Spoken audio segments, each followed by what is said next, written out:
What's up, YouTube? All right, what's up, y'all? So, I really can't stand doing this YouTube shit, honestly, you guys, because when I look at the quality, of other people's content and the shit they're putting out, and it's getting like a gang of views and their channels just banging, hitting, and they're just lying. All cap, all bullshit. And if they're not lying, then their character is just fucking flawed, which makes them a lying ass motherfucker still, right? So I'm not just gonna be the only real one putting in work, putting out good, solid content that you can learn some shit from, and it's actually authentic. I'm just not gonna be the only one doing this shit, you guys.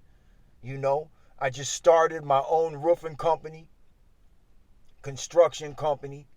Basically, I specialize in anything that has to do with the exterior of a house. Sometimes we do interior work also, but I try to stay away from that, right? So, YouTube's a waste of my time. It's entertaining for you guys, but it's honestly a waste of crazy Nick's time. So when I come here to give you guys some fucking smoke, I really hope you appreciate it, man. And I could tell you to donate to the channel. I could tell you subscribe, like, and hit the bell. But honestly, I don't even give a fuck, you guys.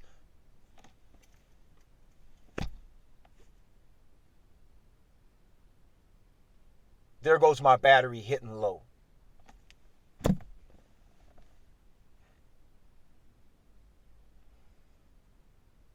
Okay, so back to war with the bikers, right? I mean, so my boy Jimmy, who I thought got violated, didn't. He called me a few days after I put that video out, and he hadn't seen the video, but he just called me and he was like, bro, I finally remembered your number, man. Like, I lost my phone and, bro, I had to use like every brain function and power that I had to remember your number. And I remembered it like one digit at a time. It was coming back. And finally I remembered it all. And he hit me. He's doing good. He's not violated. He's still free. He's doing his parole. So one thing though about that day with the bikers is that Tiny was there. And Tiny was like my boy, my right-hand man. He was older than the rest of these dudes. He was smarter than he should have been in that fight with him. He chose to duck it. You know what I'm saying? So when Tiny got his consequence, Jimmy was so disappointed and was really shocked, like, damn, like, because he was locked up at the time, right? But he just remembers the days. He remembers back in the day when it was me and Tiny like this, and Tiny was still a boss, right? Because at one point, Tiny did know how to function. He did. I kind of forgot about that and kind of almost took every stripe he ever earned like he never had any. But he wouldn't have never been my boy if he didn't have nothing in him. So he had 90% of more than most of you motherfuckers have. I'm talking about just the weak haters I be having talking shit all the time in the comment box, right? Tiny was fucking 10 times harder than most of you motherfuckers. I promise you that. Okay, so never forget that. Because I did. But at one point, Tiny used to really do his thing. Right? But he couldn't do it without me. But there's a lot of people that need somebody else to really do their thing and to function. And, we have to use each other in the streets. But when we misuse each other, that's when somebody's going to get spilled, right? So Tiny didn't want to fight that night with the homies, right? Then there were some other circumstances. There's about 5 reasons why Tiny met his demise. And he knows every single one of them. So it might be a surprise to the rest of the world, but it was never a surprise to him. He knew, you know. So one day, right? One day, Jay and my boy N, who was both at that fight, right? One day I say, hey, go get Tiny. Bring him over, right? So I invite Tiny over to the crib, and they're coming with him. This is nothing out of the ordinary, right? So they show up with Tiny, right? I say, hey, let's go in the garage and smoke this joint. You know, my baby's mom is home, right? So what she should have known right there, like, dog, what? The garage to smoke? It wasn't that much out of the normal, right? So he comes into the garage. I light the joint. I pass it to him. As soon as I pass it to him and he starts hitting it, I put him in a chokehold. And it's tight, though, so he knows that this ain't just some regular, like, roughhousing, clowning type shit. This ain't Fight Club. This isn't training. He knew. But he walked right into it because it was like dude just kept getting away with one thing after another, you know what I'm saying? And he had about 5 hard violations on him at this point, right? I'm going to put a link in the comment to the Rico story about, and it goes in depth about me and Tiny's relationship and a lot of other things. It's actually like a 12-part story. It's fucking long, okay? I'll put a link down there. So Tiny walks in the garage. I put that boa constrictor on him. I don't even remember what happened with the joint at that point, right? All of a sudden, everybody just starts teeing off on him. And Jay is maybe about $130, $140, $150 maybe. Lil N, he's about $140. But they can fight enough. You know what I'm saying? So I got him in a chokehold. They're just teeing off on him. Eventually I start teeing off on him. You know, and this goes on for at least 3 hours. And we're not just punching him the whole time. Of course, he would have been dead, right? But it was a lot of shit. It was blow torches. It was like objects. It was like all type of shit. You know what I'm saying? Like, Tiny looked like he got hit by a semi-truck or a fucking train and somehow survived. He had like a hairline fracture in his skull. I don't know really what that means, but I can see where it came from for sure. You know what I'm saying? Like, it got to the point where I went and got something to eat. So I was gone for like a half hour. And they really hated Tiny. I don't know what happened to him when I left. I never asked him. I never asked them. I think it was I don't know. They might have done, they might have fucked him up even worse when I wasn't there. I'm pretty sure they did, right? So by the time I come back, this is maybe my second or third time of coming back into the garage, right?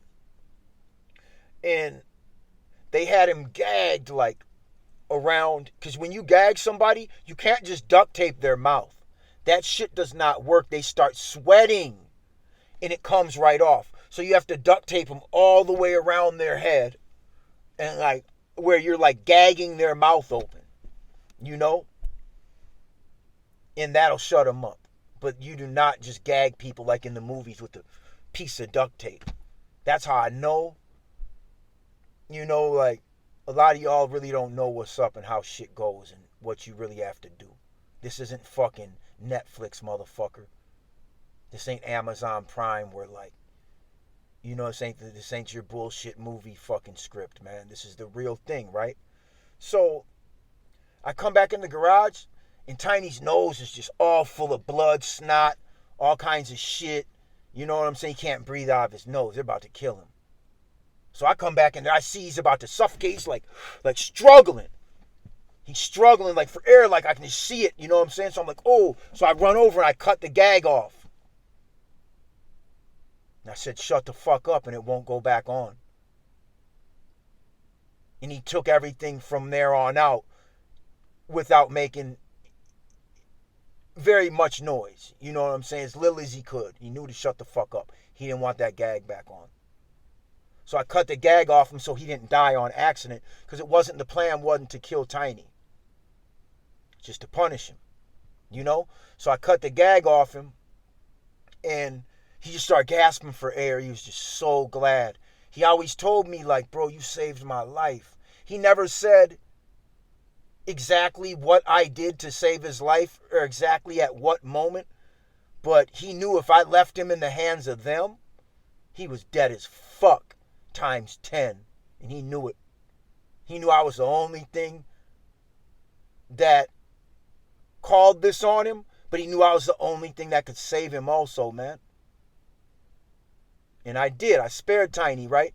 So, but it wasn't easy. Tiny had to go through it. We're like ashing cigarettes out in his ears. You're hearing like earwax sizzling like you're taking a dab or something, bro.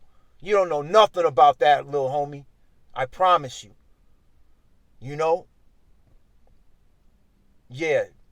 That's what this is really like when you have to get down on somebody. Okay? So, I'm hearing Tiny's earwax fucking burning. He's getting the picture at this point, right? We're heating up like hot hangers, red hot, just sinking it into his flesh. And if you know anything about that, which I didn't at the time, but it sinks right into their flesh like butter. You don't have to stab them. It just sinks right into them, man. He had to take all that shit. And he did. Could you? We fucked Tiny up so bad, man. Do I feel a certain way about it? Yeah, I do. My boy Jimmy was just crushed that it had to end like that for Tiny. But bro, he didn't fight with y'all. You guys came, woke me up. I came out there, did what I had to do, but I risked a lot of time in prison for that shit. And I didn't have nothing to do with it though. I was home asleep. Everybody was out there doing their thing. I knew better. I had other things going on in my life, so I didn't want to have no parts of that. And I got drug into it. It's okay. But we're not doing that one again. You know what I'm saying? But when Tiny chose to make that mistake, that was only the fifth mistake he made, like the fifth violation, right? I should have got him way before that, to be honest with you, man. But yeah, I had to get down on Tiny, something awful, man. And when he was done, mind you, my baby's mom was home, and like she didn't really know that I could get this bad, as far as like she knew, but this is the day she really knew. Because she looked at Tiny and was like, didn't even know what to say. I mean, he probably was just so humiliated, like, fuck, man. People are looking at me like I'm the elephant man when I used to be the man. It's like that. And then you know what?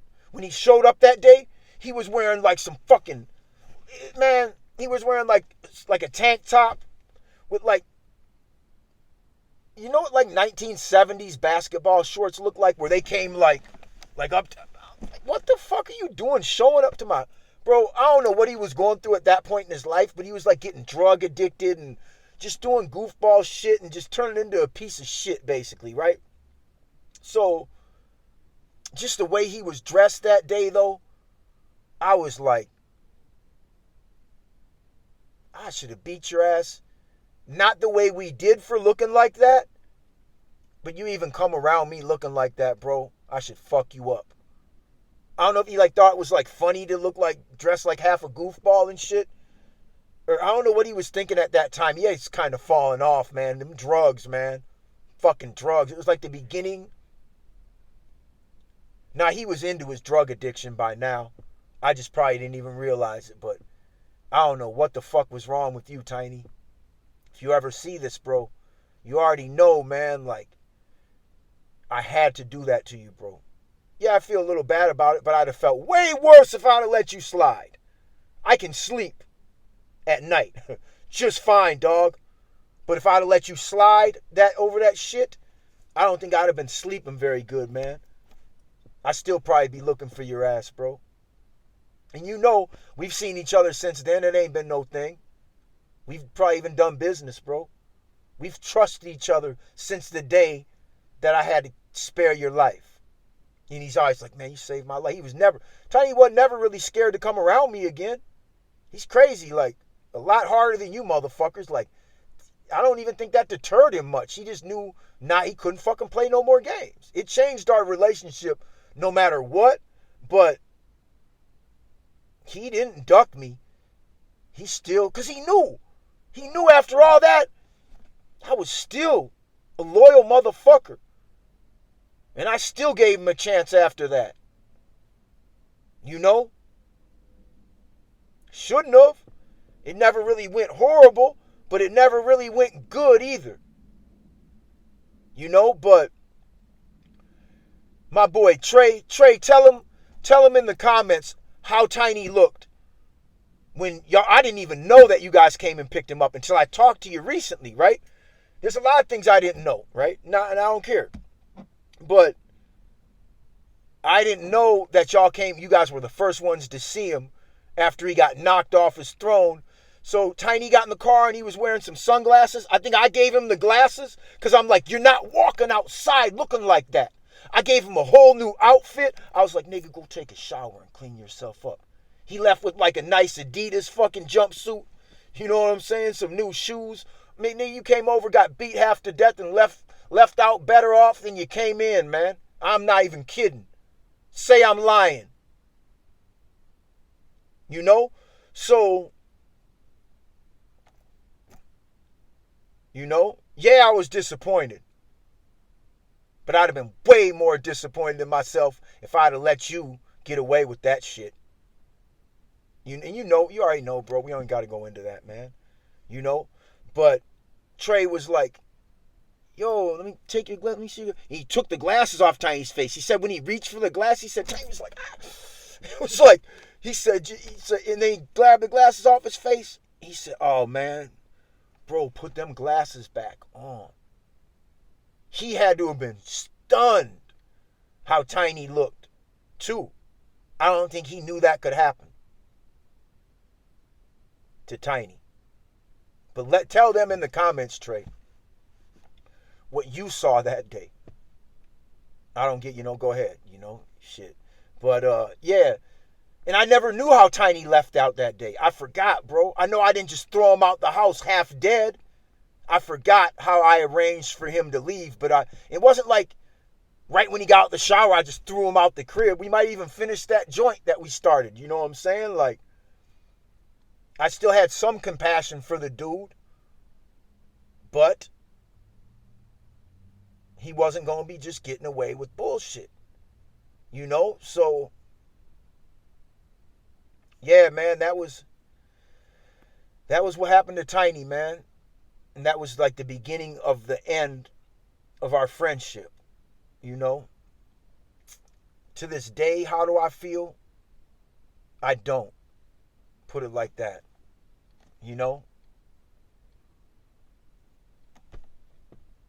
But, yeah, it's not like, it kind of took me a while to really tell this because, no, it ain't really the easiest thing, you know what I'm saying? But, it is what it is, man, and I don't recommend any of y'all letting anybody get over on you either. If you got to risk X amount of years in prison to prove a point, then maybe you have to risk that. You have to weigh what's worth it to you, what's worth it, what's not. And this street shit ain't worth it to me. I always did good in the streets, and it still ain't worth it to me.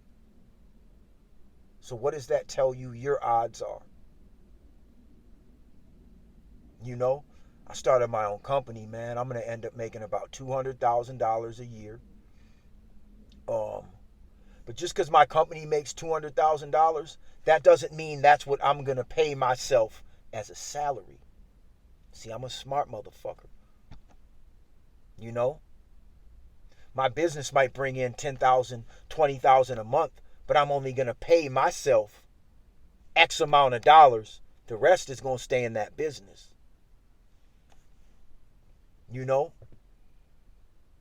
Because at the end of the day, I don't want to be getting fucked up on taxes.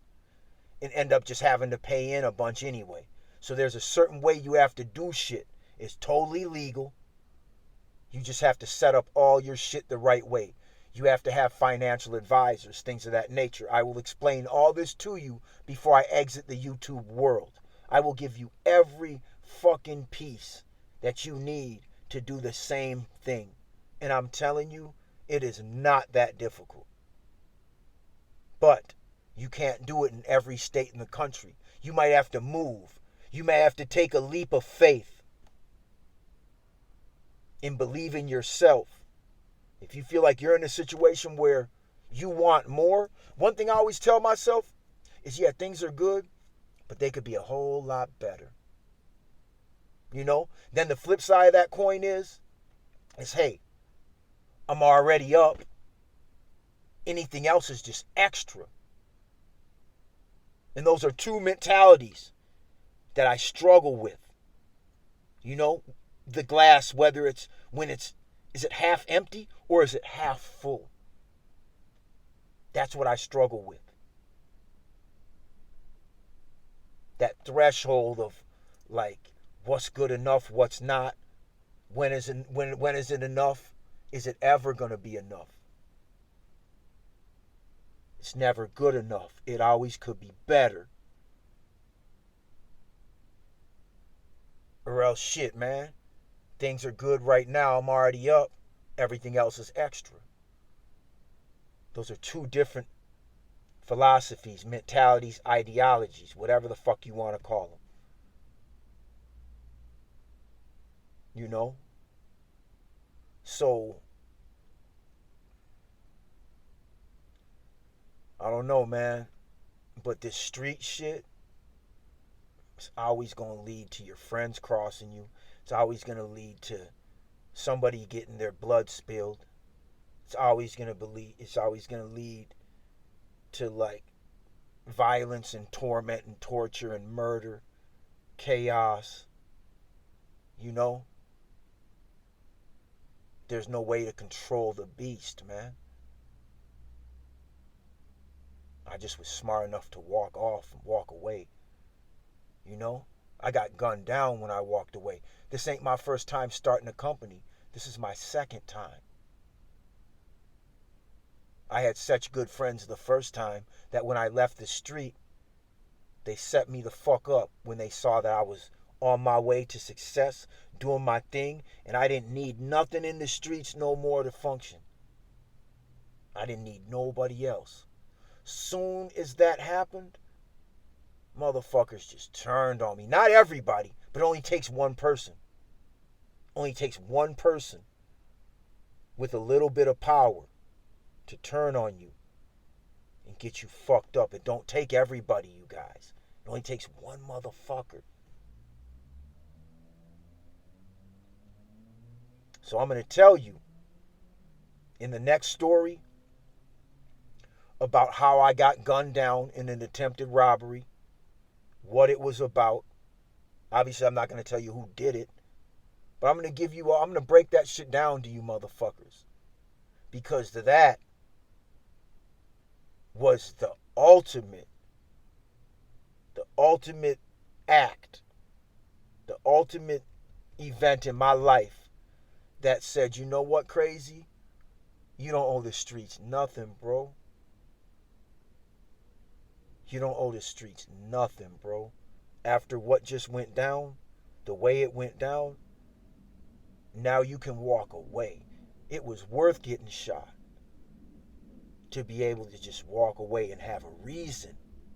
Have a damn good reason. You can't tell me shit about the fucking streets. You can't tell me a fucking thing. Nobody can. There is not a single person on this earth that can tell me shit about the streets that I don't already know. I got that shit clocked, motherfucker. And it ain't shit but a bunch of thirsty ass, desperate ass, broke ass, about to do life in prison ass, about to fucking get murdered 6 feet deep ass motherfuckers. There ain't nothing else in that world. Then there's about Not even 1%. But I'll say then there's 1% of people that will make it, that will come up out of that shit, and they will survive, they will prosper. But everybody else is going to perish, man. And that's your odds, man. 1 out of 100. I'll give it 1 out of 100. Maybe can make it, but it's more like 1 out of 1,000. It's probably 1 out of 10,000. Your odds are not fucking good, man. They are slim. So what you gonna do? I already gave you DoorDash. That's a simple career. You can make $100K a year, and you can be half stupid. You're still gonna have to be somewhat a thinker a little bit, but you don't have to be fucking, you don't gotta be spectacular. You don't gotta be a brain surgeon. You know, you don't gotta, it's not rocket science. It's delivering fucking cheeseburgers, man. You know? So I already gave you that. Now, I'm about to give you your own company. I don't know what else I can do for you motherfuckers. 1090 ain't gave you guys none of this shit. I ain't seen Adam 22 lace you with nothing. I haven't seen none of them YouTubers give you a single fucking tool you can use in real life. They'll tell you some prison bullshit that you can't use in society. They can teach you all about being a fucking loser.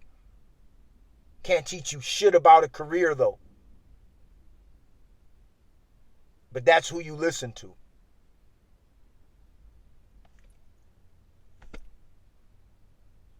That's who you give the views to. That's who gets put in the algorithm. YouTube controls all this shit, you guys. They'll make you popular or unpopular overnight. If you're not going to play ball by their dick-sucking ass fucking PG-13 ass rules, they're going to shelf you. But that was the best thing they could have did is shelved me. You know, because at the end of the day, I don't want to be entertaining you guys, and I'm not your fucking clown. I'm not none of that shit, dog. I don't need your views. I don't need none of that shit. I got love for my real ones who come in and tap in with me. That's the only reason I do this shit. Is for y'all. So I don't need it. You know? I don't need it, man. I'm out, you guys. So you gotta think. You gotta understand my mentality with this shit. I'm done. You know? I got we'll maybe do about another 10 videos, give or take. The last 4 or 5 videos are going to be me just lacing you up on how to start your motherfucking own company. So you can fly off and do your own thing, man. I'm not trying to hold you down or hold you back. And I don't want you here wasting your time watching me talk about street shit. You know what I'm saying? Just any type of negative shit. I'm tired of negative shit. I don't care if it's a cop beating somebody's ass. I don't care if it's a cop getting his ass beat. I don't care if it's a nigga getting smoked in the street. I don't care if it's a nigga smoking a cop in the street. Like, I don't care about none of that shit no more. I'm just disconnected from that world, so none of it matters to me. It's not entertaining. It's not this. It's not that. I don't care what's going on with the music industry. I don't care what's going on with the fucking athletes. I don't care what's going on with movies. I don't give a fuck about none of that shit. None of it matters to me in my pursuit of happiness. None of that shit matters. I'm just cutting out all the bullshit out of my life. You know? There's so much chaos on the internet, y'all. It's not even worth watching. Just go to that button and push not interested. Don't recommend channel. Them 3 buttons. Push them. Don't recommend channel. Don't recommend channel. Any type of bullshit, don't recommend. Oh, this person got killed, don't recommend. Oh, this rapper, don't recommend. Oh, this celebrity, don't recommend. This politician, don't recommend. I'm just don't recommend every motherfucking thing that pops up on my screen until there's nothing left. Except for like positive things that I can learn from, build, things of that nature, man. You know? Anything other than that, I don't care about no gossip. I don't care about none of that shit. That's all this YouTube shit is gossip. Don't even lie to yourself, dog. Everybody just trends, does this, does that. You don't even know what the fuck, where they stand. They'll do anything for $1. Anything for $1 ass motherfuckers, man. I'm gone. I'm out of this bitch. 110 like I came in. I'm leaving out like I came in. You know what I'm saying? So it is what it is, man. I ain't never changed shit.